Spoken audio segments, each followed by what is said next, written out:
मेवात की मिट्टी के कण कण में शूरवीर योद्धाओं की कहानियां दफन हैं। कहते हैं कि जब मेवात का मुसलमान बेदार हुआ तो भारत को तोहफे में आज़ादी मिली। मेवात के मुसलमानों ने भारत की आज़ादी के लिए जो कुर्बानियां दी वो कोई नहीं दे सका। यहाँ के लोगों ने भारत की अस्मिता और आज़ादी के लिए अपना सब कुछ कुर्बान कर दिया। भारत की आज़ादी में मेवात के मुसलमानों ने निर्णायक भूमिका निभाई। 1857 के विद्रोह में जब पूरे भारत में अंग्रेजों के खिलाफ बगावत की लहर उठी तो उसे खून से सींचने का काम मेवात के मुसलमानों ने किया था। अंग्रेज मेवात के मुसलमानों को अपना सबसे बड़ा दुश्मन मानते थे, क्योंकि ये मेवाती मुसलमान ही थे जिन्होंने कभी मुगलों की सत्ता कबूल नहीं की। तो फिर इंग्लिस्तान से आए हुए इन लुटेरों की क्या औकात थी।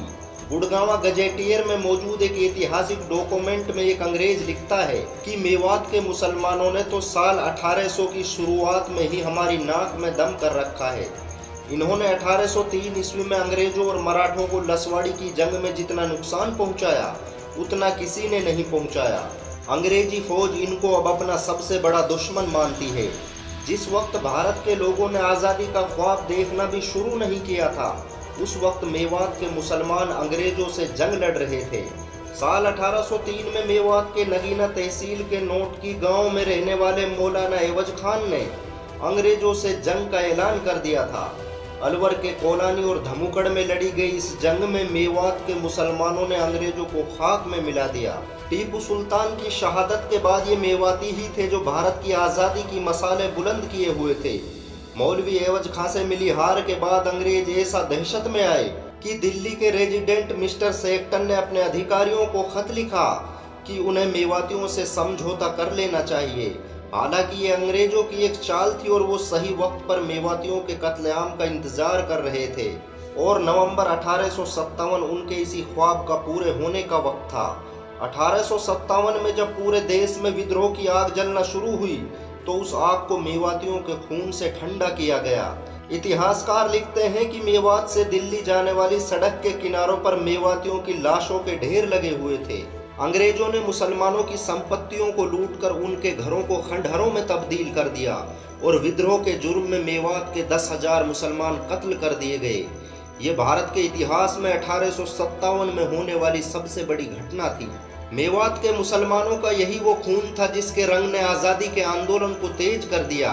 यहाँ तक कि अंग्रेजों को ये एहसास हो गया कि उन्होंने मेवात के 10,000 वीर सपूतों को कत्ल कर अपने ताबूत में आखिरी कील ठोक ली है। मेवातियों पर अंग्रेजों के जुल्म का ये आलम था कि भारत में सबसे ज़्यादा टैक्स मेवात के लोगों पर लगाया गया। अंग्रेजों ने 1842 में मेवात क्षेत्र का राजस्व 11,14,000 रुपये तय किया, जो फसल उत्पादन के मुकाबले काफ़ी ज़्यादा था और खुद लॉर्ड कनिंघम ने ये बात अपने मुंह से कबूल की थी।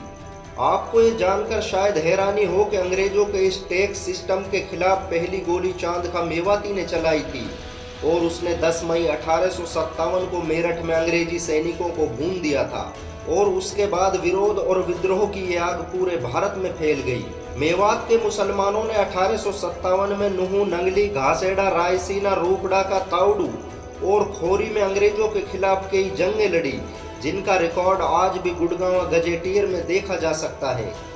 1857 के विद्रोह को दबाने के लिए अंग्रेजों ने मेवात के आसपास मुसलमानों की सारी बस्तियां जला डाली और बहुत सी मस्जिदों को शहीद कर दिया।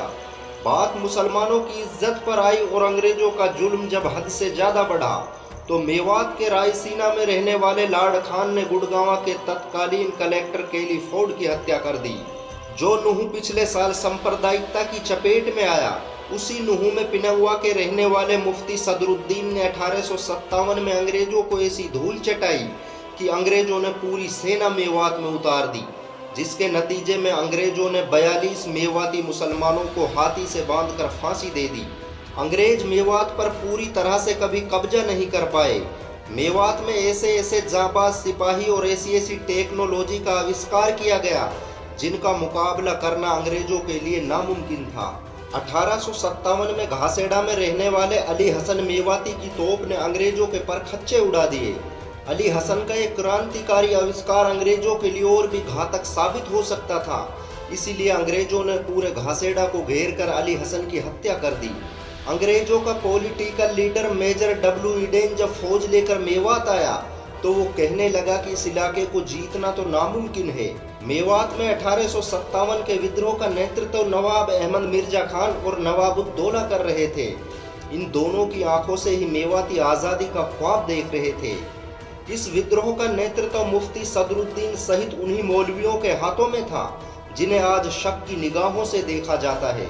जिस वक्त मेवात के मुसलमान भारत की आज़ादी के लिए जंग कर रहे थे, उसी वक्त मौलाना नूर अली, मौलवी मोहम्मद मुरीद, मौलाना अबुल हसन अफगानी और डॉक्टर नजर मोहम्मद बादशाहपुरी जैसे लोग मेवात आकर क्रांतिकारियों की हौसला अफजाई कर रहे थे। मेवात ने भारत को बहुत से राजनेता और स्वतंत्रता सेनानी दिए। आज़ादी के महान नायक अब्दुल हई का जन्म मेवात के घुड़ावली गांव में हुआ था। उन्होंने महात्मा गांधी के साथ मिलकर आज़ादी के आंदोलन को पूरे भारत में फैलाने में निर्णायक भूमिका निभाई। 1947 के बंटवारे के बाद जब मेवात के मुसलमानों का कत्लेआम किया जाने लगा तो ये अब्दुल हई थे जिनके कहने पर गांधी जी मेवात आए और उन्होंने मुसलमानों को पाकिस्तान विस्थापित होने से रोका। जिन मेवात के मुसलमानों ने भारत की आज़ादी के लिए अपना सब कुछ कुर्बान कर दिया, उन मुसलमानों का कत्लेआम देखना गांधी जी के लिए किसी सदमे से कम नहीं था। महात्मा गांधी ने 19 दिसंबर 1947 को मेवात के घासेड़ा में 5 लाख लोगों को मुखातिब करते हुए कहा कि तुम लोग इन मुसलमानों के साथ क्या कर रहे हो? तुमने साथ मिलकर आज़ादी की लड़ाई लड़ी और अब धर्म के नाम पर क्यों कत्लेआम कर रहे हो? मस्जिदों और इबादत गाहों को क्यों तोड़ रहे हो? इस जंग को खत्म करो। ए मेवात के मुसलमानों, मैं तुमसे कहता हूँ कि तुम हिंदुस्तान की रीढ़ की हड्डी हो। तुम्हारी हिफाजत की जिम्मेदारी अब सरकार की है। गांधी जी के इस भाषण का भारत के बहुसंख्यक समाज पर क्या असर पड़ा ये तो पता नहीं, लेकिन मेवात के मुसलमानों ने अपना पलायन रोक दिया और उन्हें पाकिस्तान न जाने की सजा भी मिली। प्रसिद्ध इतिहासकार शैल मायाराम की माने तो मेवात के सिर्फ भरतपुर में ही 30,000 मेव मुसलमानों का कत्ल कर दिया गया और ऐसे कई भरतपुर हरियाणा की सरहदों में भरे पड़े थे।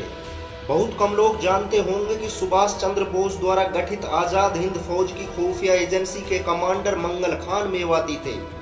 मंगल खान का जन्म नूह के खेड़ा गांव में हुआ था।